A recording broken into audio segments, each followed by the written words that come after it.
Irmãos, o irmão Alexandre fez a leitura no Salmo 46, não é?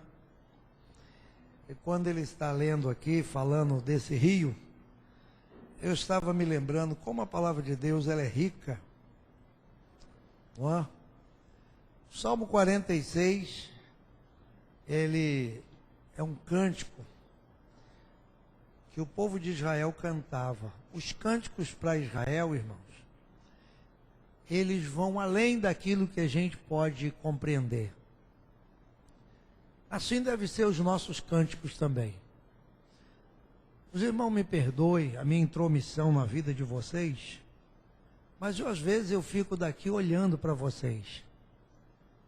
Porque tem gente que canta por cantar, canta porque alguém pediu, mas é tão bom quando a gente canta meditando, sabe, saboreando aquilo que nós estamos cantando.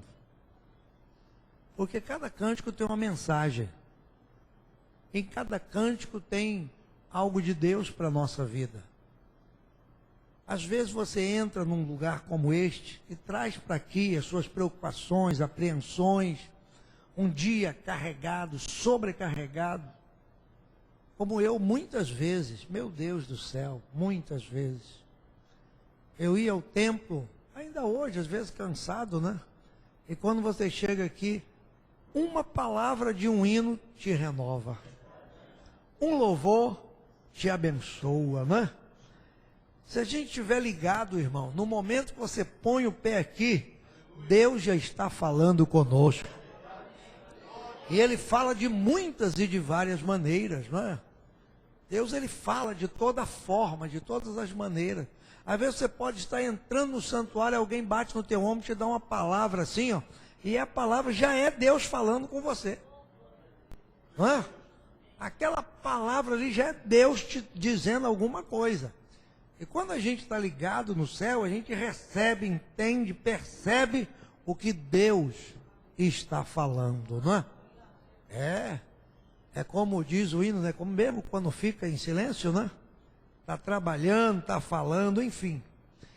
Israel, eles cantavam os salmos que a gente lê. O que para nós é uma leitura, para Israel era um louvor, uma adoração, uma forma de expressar, como diz o título desse salmo, a fé perfeita em Deus. E no meio desse salmo tão precioso aqui, o versículo 4 que o nosso irmão sobressaiu aí, diz que em meio a terra se mudando, em meio os montes se transportando para o meio dos mares, em meio às águas rugindo e se perturbando, em meio os montes se abalando pela sua braveza. Isso é, você imagina que dos versos 2 e 3, há um verdadeiro tsunami aqui, não é? Monte abala, água se perturba, sabe? Monte se transporta por meio dos mares. É um negócio meio... Não é pouca coisa, não. É um movimento muito grande, não é? Essa estrofe desse hino aqui é muito grande. Mas no meio dessa confusão toda, o salmista diz, há um rio. E como bem disse o nosso amado irmão, o rio, irmãos, nesse meio aqui, não é? Nesse meio aqui, ó, versículo 2 fala que a terra se muda, monte se transporta, água ruge, se perturbe, monte se abale. Então o louvor diz o seguinte, que no meio dessa turbação toda, tem um rio passando tranquilo aí, ó. Tem um rio passando tranquilo aí, ó. Tem um rio passando tranquilo, irmãos. Glória a Deus. E quando você abre a Bíblia, lá no Gênesis capítulo 2, vamos lá? Gênesis capítulo 2. Glória a Deus. Gênesis capítulo 2. A Bíblia diz aqui, ó, que no versículo 9 em diante. São 10, não é? Não, 8. Vamos ler o 8 até o 14. Gênesis capítulo 2, versículo de 8 a 14, diz assim: E plantou o Senhor Deus um jardim no Éden, da banda do Oriente, pois ali o homem que tinha formado. O Senhor fez brotar da terra toda árvore agradável à vista e boa para a comida, e a árvore da vida no meio do jardim, e a árvore da ciência do bem e do mal. E o verso 10 diz o quê? E dali, e se tornava em 4 braços. Desse Éden, irmão, desse lugar de delícia, desse jardim precioso que Deus formou, que Deus plantou, não é? A Bíblia diz que Deus plantou um jardim no Éden. Éden é exatamente um lugar geográfico, né, da banda do Oriente. Deus plantou um jardim. E é interessante que nesse lugar aí, o que tinha lá? Tinha a árvore da vida no meio do jardim. E tinha também a árvore da ciência do bem e do mal. E saía um rio do Éden. No livro do Gênesis, esse rio do Salmo 46, ele sai do Éden. Ele sai daqui. O Éden é lugar de delícia, lugar onde Deus colocou o homem para que ele pudesse viver ali na presença de Deus, usufruindo dos benefícios deste lugar precioso. E quando a Bíblia diz que esse rio sai do Éden saiu o quê? Vida. Do Éden saía, não é, a bênção de Deus. E esse rio saía dali e se dividia e se tornava em 4 braços. E é interessante que, como tudo na Bíblia tem um significado, tem uma importância, esses 4 braços do rio do Éden revelam 4 atitudes do Senhor Jesus, revelam os 4 caráteres do Senhor Jesus, revelam os 4 evangelhos: Mateus, Marcos, Lucas e João. Antes de pensarem nos evangelhos, não é? Antes de alguém imaginar que houvesse um evangelho, Deus já estava revelando através desse rio, né? Que lá na frente surgiriam os 4 evangelhos. Porque cada nome desse rio aqui revela, irmãos, um caráter do Senhor Jesus. No Evangelho de Mateus, Jesus é visto como rei dos judeus. No Evangelho de Marcos, é visto como servo do Senhor. No Evangelho de Lucas, ele é visto como filho do homem. No Evangelho de João, ele é visto como filho de Deus. E é interessante que aí tem, né, o nome primeiro Pison, depois segundo versículo 13 o Gion, terceiro é o Tigre, e o 4º rio é o rio Eufrates. Ele se dividia e se espalhava. Porque o propósito de Deus, irmão, esse rio de Deus, ele não corre apenas numa direção, ele se espalha, ele se divide. Isso fala de quê? Da multiforme graça de Deus. Quando Jesus veio a este mundo, a Bíblia diz lá em João, ele veio para os que eram seus. Ele veio para os que eram seus. Um rio. Mas os seus não o receberam. E a todos quanto receberam, deu-lhes o poder de serem feitos o quê?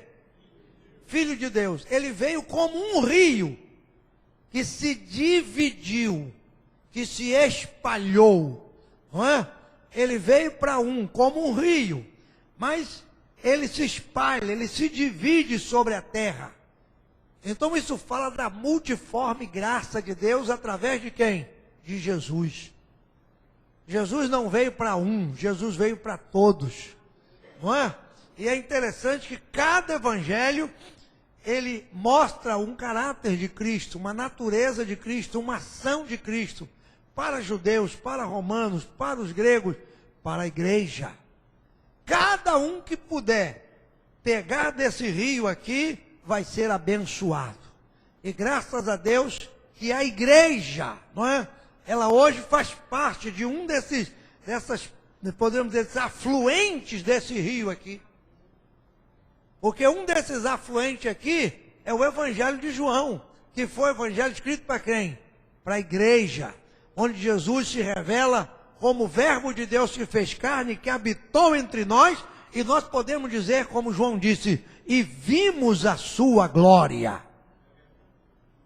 Isso é precioso, irmão, porque esse rio, ele se espalha, ele se espalhou por toda a terra, levando o quê? A graça do Senhor Jesus, levando essa graça preciosa, esse rio que alegra a cidade de Deus, Salmo 46, verso 5, no Gênesis, ele sai do Éden, e ele se divide por toda a terra, espalhando a graça, o amor, a misericórdia, a bondade de Deus. Não foi isso que Jesus veio trazer? Hein? Jesus veio trazer isso, irmãos, o amor, a graça, a misericórdia, a bondade de Deus.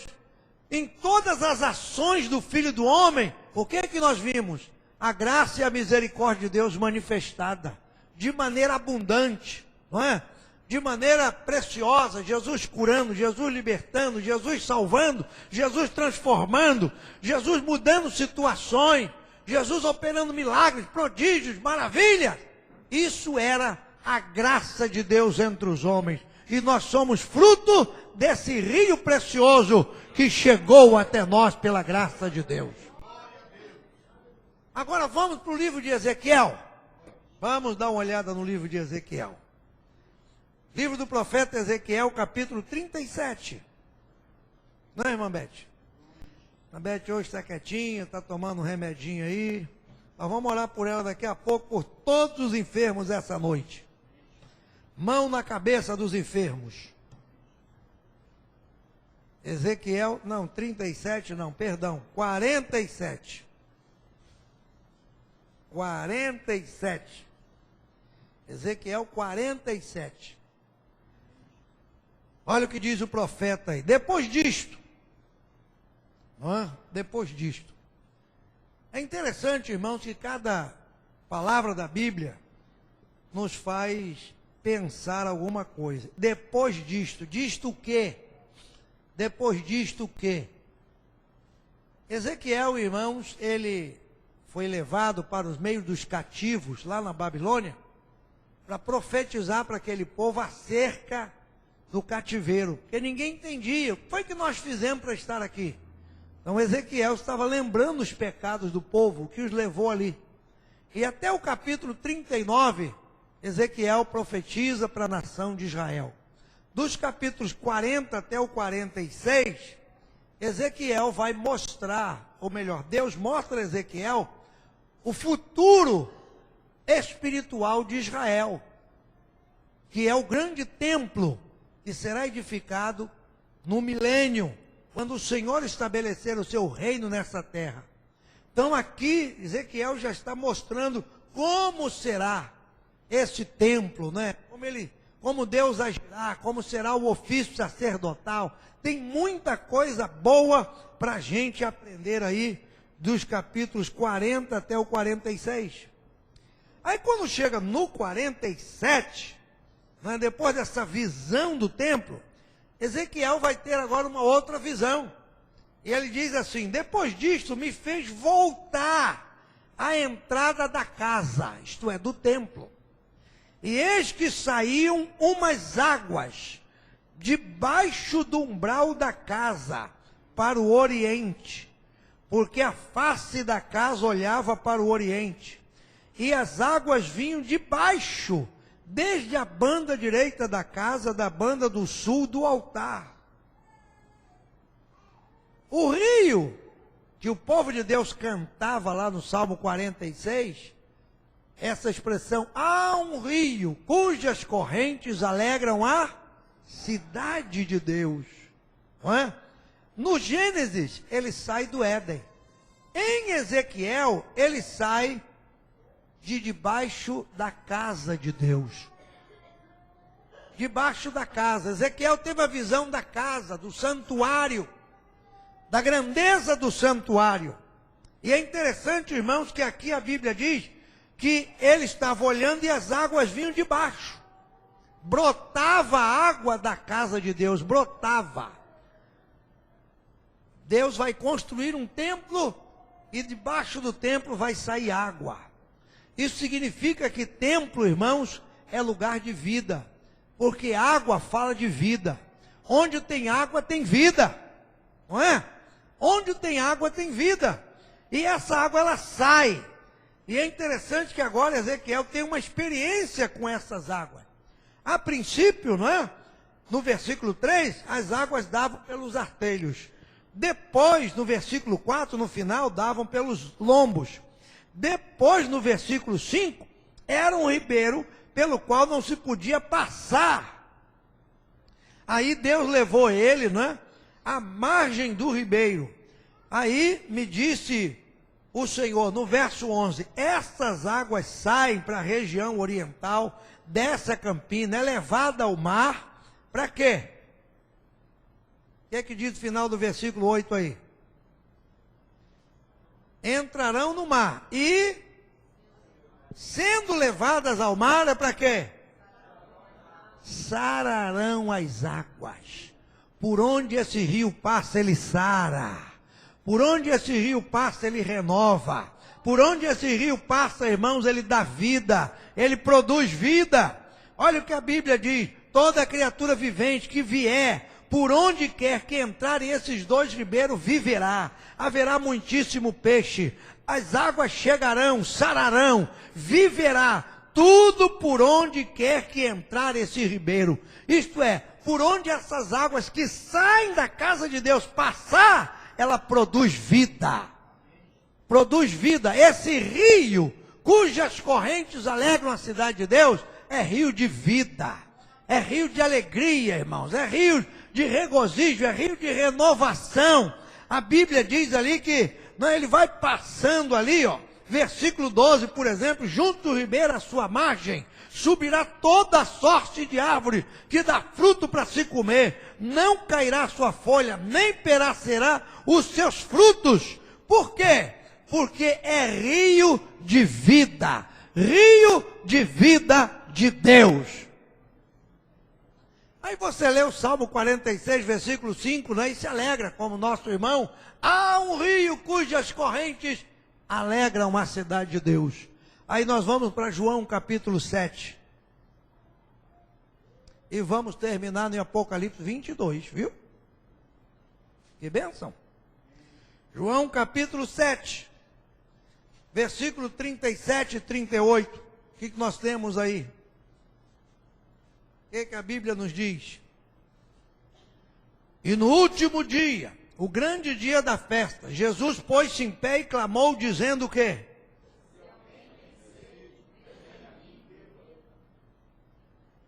Tem alguém com sede aí? Jesus disse, vem a mim e beba. Como é que você pode beber de Jesus? Jesus tem umas expressões, né? Tem gente com sede aí? Vem a mim e beba. Por que Jesus está dizendo isso, irmão? Você bebe de quê? Do ribeiro, não é? Você bebe do rio. Quando Jesus está usando essa expressão no último dia da festa, se alguém tem sede, vem a mim, beba. Em outras palavras, o que ele está declarando? Eu sou o rio. O rio do Salmo 46, verso 5, há um rio, aquele rio ali é o Senhor, que se manifestou no Éden, não é? Que trouxe vida para a terra. Ele é aquele rio de Ezequiel 47, que sai da casa e traz vida, e traz saúde, traz renovação, e traz abundância de frutos, de árvore. Por onde esse rio passa, irmãos, ele produz vida e vida com abundância. E agora Jesus diz, se alguém tem sede, venha a mim e beba. E olha o que ele diz no verso 38 agora para confirmar essa palavra. Olha o que ele diz. Quem crê em mim, como diz a Escritura, o que acontece? Preste atenção aí. Quem crê em mim, como diz a Escritura, o que é que diz? Rios você não entendeu o que você leu. Se você entendesse, jogava a Bíblia para o alto e a cadeira também. Jesus disse assim: quem crê em mim, como diz a Escritura, rios d'água viva. Jesus disse: se você crê em mim, como diz a Bíblia, esse rio vai fluir de você. Esse rio flui em nós, irmão. Jesus disse: se você acreditar em mim, se você me receber, se você crê em mim, como diz a Escritura, esse rio vai fluir de dentro de você, que a Bíblia diz que ele corre do ventre. Ele corre do ventre. Então, irmãos, quando a Bíblia diz no Salmo 46, verso 5, há um rio cujas correntes alegram uma cidade de Deus. Esse rio do Salmo 46, ele está passando por cada um de nós.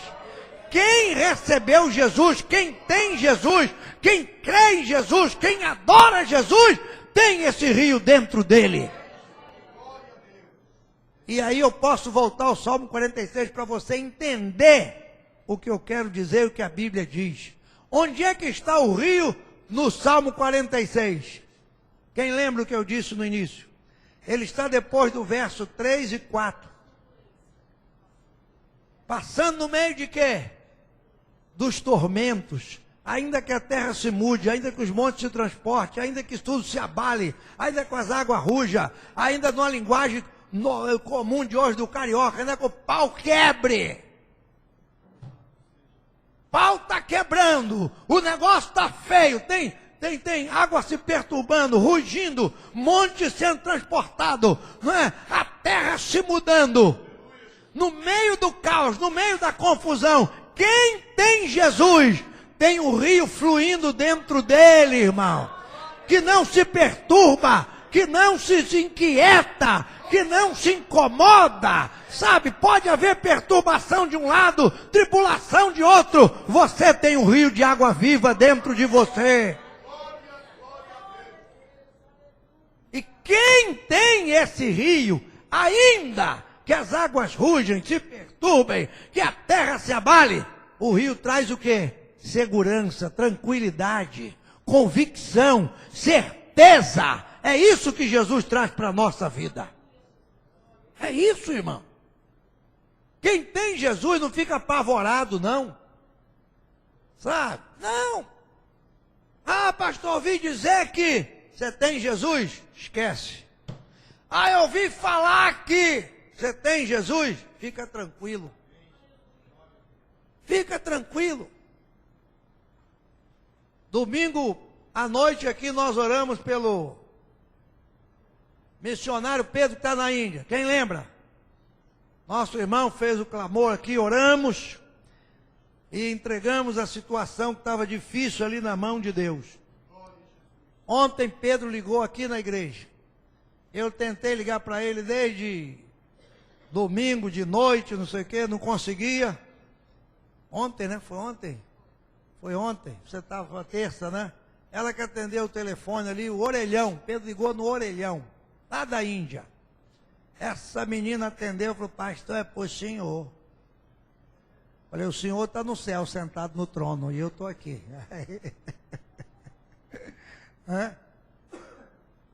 Era Pedro. Aí ele estava me contando lá a situação, a tribulação, que a mulher lá que cuida da papelada lá estava irredutível. E ele disse assim: pastor, a mulher está irredutível, eu já estou me preparando, porque... E ele, assim, meio ofegante, eu falei: Pedro, descansa, Pedro. Fiquei um bom tempo ali com ele, não lembra? Fiquei um bom tempo. Falei: eu vou ligar para você do Skype. Ele: não, tá bem, fica, vamos conversar logo. E aí, irmãos, ele disse que essa funcionária lá da imigração, lá do governo da Índia, ela tem um chefe. E Pedro ligou para o chefe, porque ele conhece muita gente, já está lá há 17 anos. O chefe dela estava em Bangladesh, numa reunião. Através de um advogado amigo dele, conseguiram ligar para esse homem lá em Bangladesh. E aí o advogado falou: poxa, fulano, tua funcionária lá, tua subchefe lá está criando problema. O nosso amigo aqui há tantos anos, assim. Ele me contando no telefone que a chefe ligou, o chefe ligou, e falou com a funcionária: minha filha, isso aí é um amigo nosso, sei o quê. A mulher estava irredutível, ela falou para o chefe: não adianta! Não adianta! E o Pedro estava como que ontem: pastor, tá mole não.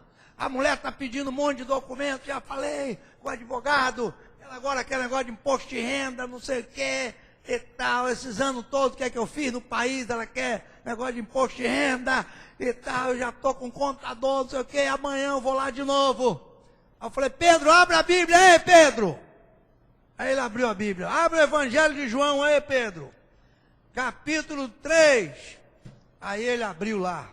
Versículo 27, Pedro, leia aí para mim. Leia aí, o que está escrito, João 3, 27. Lê. Aí ele abriu a Bíblia lá e começou a ler. João respondeu e disse o quê?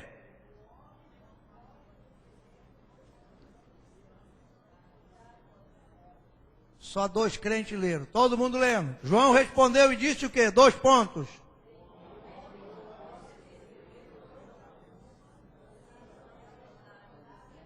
Como é que é? É isso que está escrito aí ou não é? O que está escrito aí? Vamos ler de novo. O homem...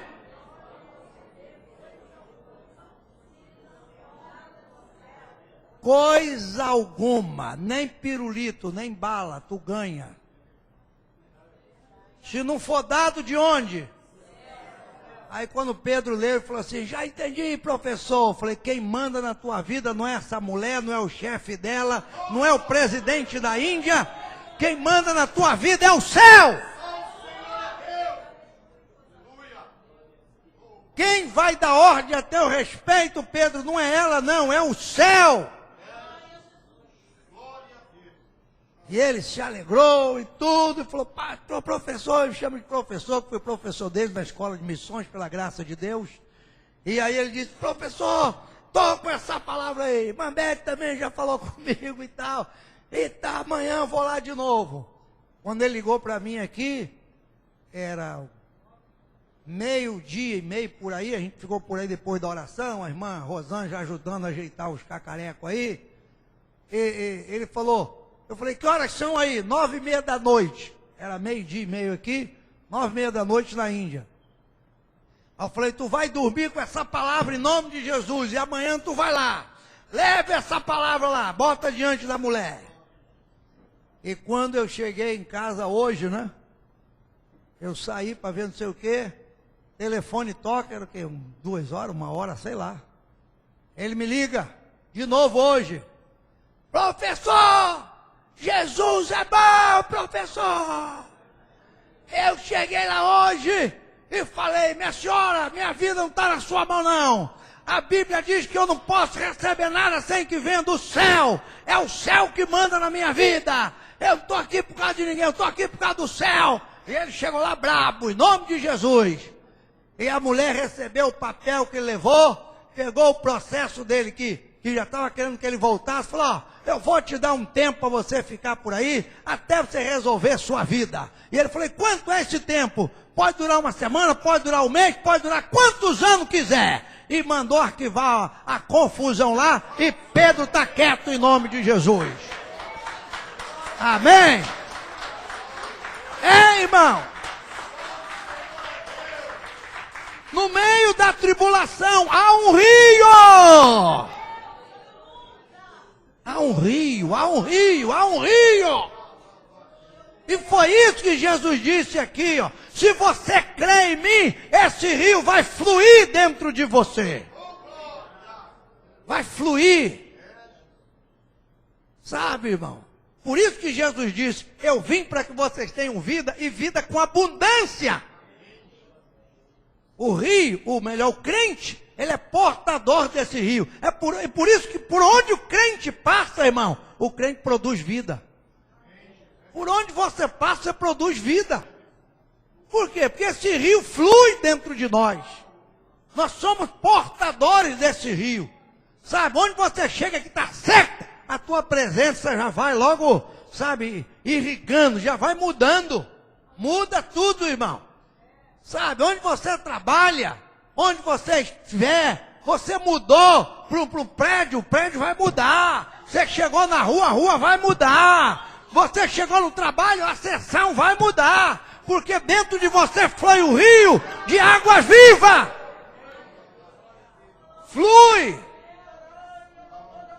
Flui dentro de você, meu irmão. Jesus disse, se você acreditar, esse rio está aí, ó. Se você crer, ele vai fluir. Ele vai sair de dentro de você, vai produzir vida. Na sua vida, na sua casa, na sua família. Sabe? Porque esse rio é rio de vida. Por onde ele passa, ele sai transformando, ele sai mudando, ele sai abençoando, ele sai renovando, ele sai restaurando. E o rio que sai do Éden, ele sai também lá do Apocalipse. Apocalipse 22. Olha o que a Bíblia diz aí. Glória a Deus. O povo de Israel cantava, ao rio. Não é? Tem até o louvor do Salmo 46, não tem? Tu lembra? Não é? Vamos cantar esse louvor? Vamos embora, agora, hein? Ô glória. Apocalipse 22, o que é que diz aí? E mostrou-me o rio puro da água da vida, claro como cristal. E aí? De onde ele sai? Do trono de Deus. No Gênesis, ele sai do Éden. Em Ezequiel, ele sai da casa de Deus. Em Apocalipse, ele sai do trono de Deus. Rio de vida, irmão. Rio de vida. A Bíblia diz que João viu um rio puro da água da vida. Sabe, é por isso que Jesus disse, quem me recebe, rio d'água viva, água viva. O crente não bebeu água morta, não, irmão. É por isso que o culto nosso é um culto vivo. Paulo diz, rogo para os irmãos que apresenteis os vossos corpos em sacrifício vivo. Vivo, o culto cristão é um culto vivo. Aqui não estamos adorando um Jesus morto, não. O nosso Jesus está vivo para sempre. O rio que passa aqui é rio de vida. O que tem em você é vida, e vida com abundância.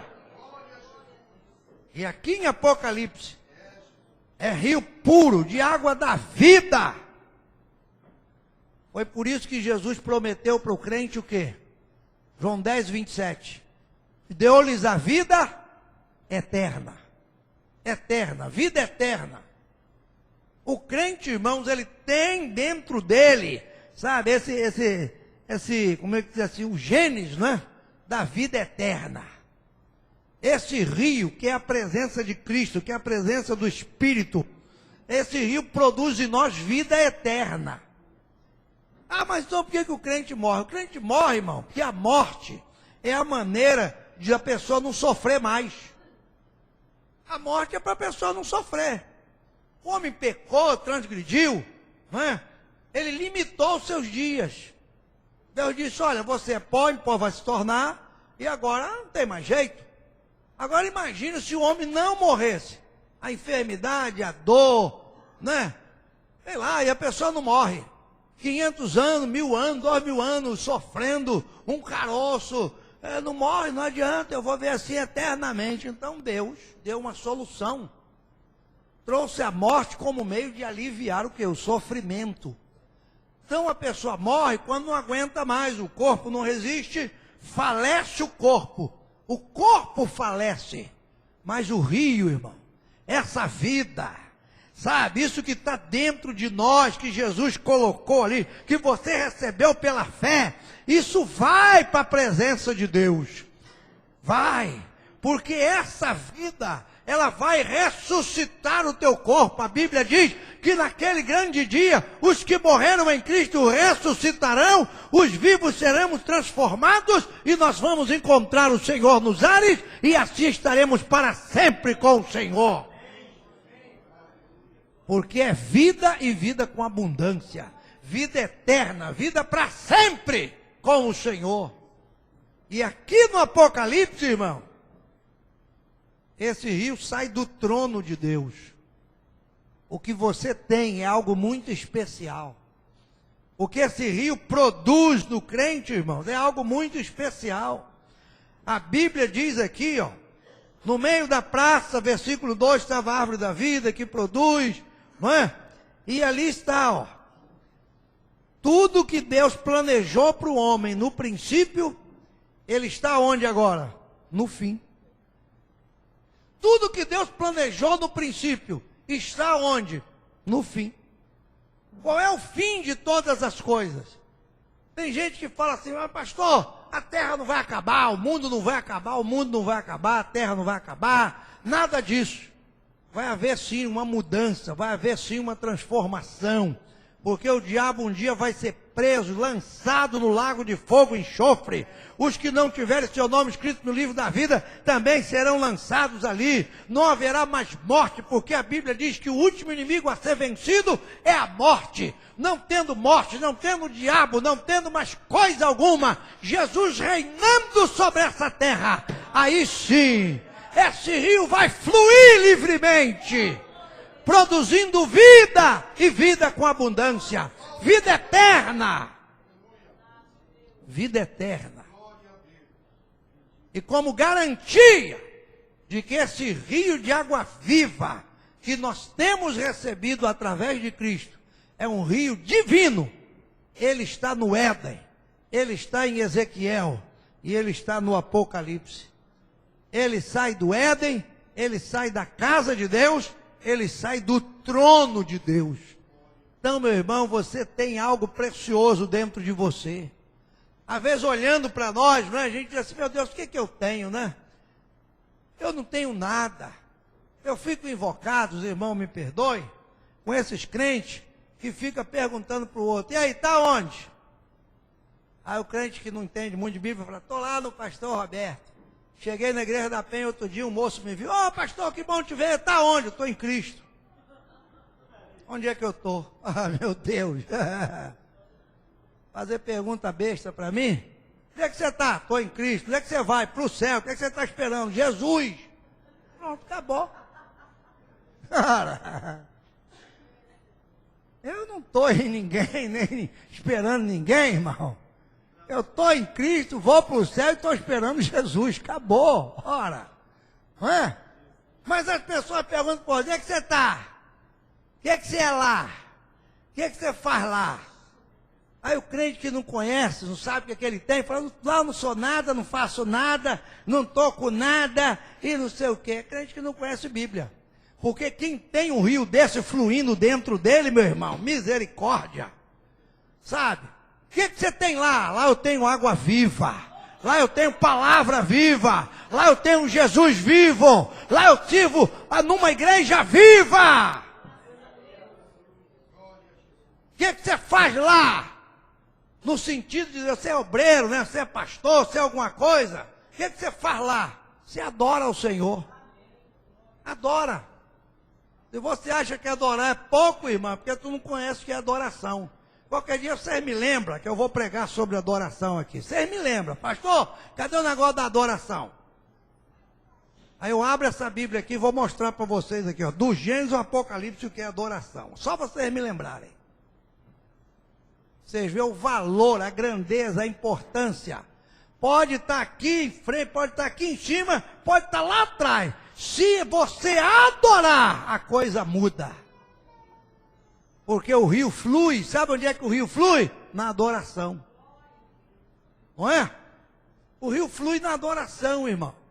Você pode ter uma caixa d'água bonita, uma torneira bonita. Você pode ter, sabe, cano da, como diz o melhor, da Tigre, né? Você pode fazer a melhor instalação hidráulica. Mostra para todo mundo aqui, ó, caixa d'água, cano não sei o que, bica não sei o que, torneira não sei o que, tudo muito bonito. Mas o povo quer ver o quê? Se sai água. O povo quer ver água. A instalação é bonita, a caixa d'água é bonita, a bica é bonita. Aí você mostra aquilo tudo, tá vendo? Tudo bonito, ó. Cabelo bonito, camisa bonita, calça bonita, sapato bonito, relógio bonito, e óculos bonito. Agora eu quero saber se sai água.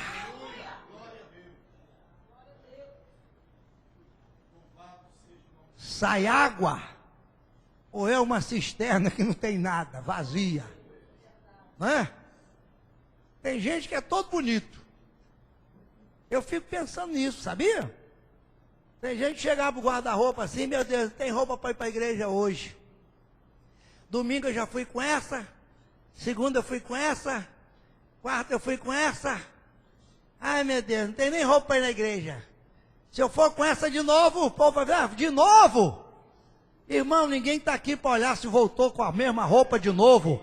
Se você prestar atenção, vem com a calça a semana toda, com a meia o mês todo, o sapato o ano todo. Esse óculos eu uso até ele acabar. É tudo igual. Vocês que não prestam atenção, eu não quero saber do cano nem da caixa, eu quero saber se tem água. Não importa se você veio com a mesma roupa, se você veio com o mesmo sapato, eu quero saber se tem água. Porque os que creem em Jesus, como diz a Escritura, rio de água viva flui. Flui, tem que fluir na nossa vida. Você abre a boca, sai água. Você ora, sai água. Você canta, sai água. Você chega no lugar, está todo mundo atribulado, você fala, sai água. Porque você tem rio de água viva dentro de você.